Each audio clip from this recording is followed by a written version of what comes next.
Bienvenue chez la Sirène Camère. N'oublie pas de t'abonner, d'activer la petite clochette bleue pour ne rien manquer et pour soutenir la chaîne.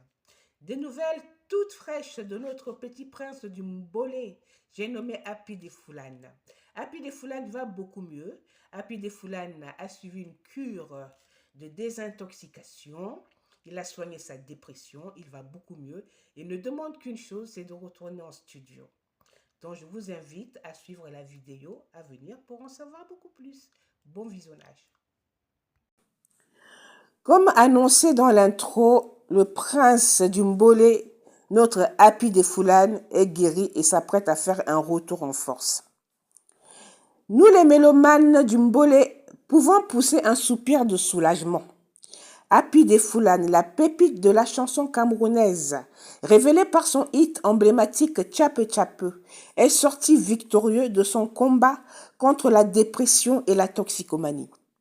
C'est après 2 mois de cure de désintoxication dans un centre spécialisé à Yaoundé, le 3 Décora se dit prêt à renouer avec la musique, son antidote ultime.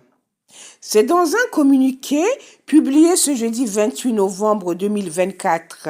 Le comité d'aide et de soutien mis sur pied avec la complicité de la mère du chanteur a annoncé la nouvelle tant attendue via les réseaux sociaux. Notre jeune frère Happy est à présent en très bonne santé, grâce à Dieu.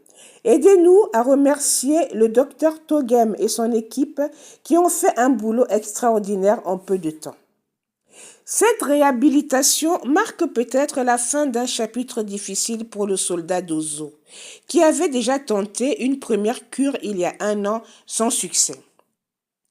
Le dit comité de soutien ne s'est pas seulement contenté d'accompagner Happy dans sa guérison, il a également imposé une mise au point véritable à l'ancien protégé de Manibela pour l'aider à revoir son entourage, ses compagnies et son attitude face au piège de la célébrité.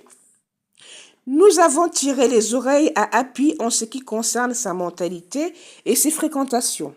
Certains comportements ramènent des conséquences qu'il faudra assumer malheureusement, mais au moins l'essentiel est fait. Happy est prêt pour un retour en studio. Cette fois-ci, Happy Desfoulane semble déterminé à ne plus laisser ses vieux démons faire obstacle à son talent et à son avenir professionnel. Ressourcé et motivé, il n'a désormais qu'une idée en tête, reprendre son micro et offrir à ses fans de nouvelles et belles sonorités. Selon son comité, le chanteur ne cesse de répéter « Je veux aller au studio ». Avec cette victoire sur l'addiction aux stupéfiants et la dépression, Happy Desfoulane se positionne désormais comme un modèle pour les toxicomanes qui n'arrivent pas à se sortir de l'engrenage et a maintenant l'opportunité de reconquérir son titre de seigneur de la nuit. Son prochain projet, attendu avec impatience, pourrait bien être la renaissance d'une carrière marquée par des hauts et des bas et une indéniable résilience. On souhaite donc bon retour sur scène et parmi nous à notre Happy Desfoulane national. Les leçons à tirer de ceci, c'est que dans la vie, à un moment ou à un autre, nous avons tous connu des hauts et des bas, nous avons tous connu des moments difficiles. L'entourage joue beaucoup. L'entourage, quand il y en a un concret, parce que l'entourage peut aussi être négatif, néfaste. Voilà, quand on est entouré concrètement, voilà, et avec de la volonté, on peut s'en sortir. Merci d'avoir visionné. N'oubliez pas de liker, partager. On se retrouve très vite pour une nouvelle vidéo. En attendant, prenez bien soin de vous.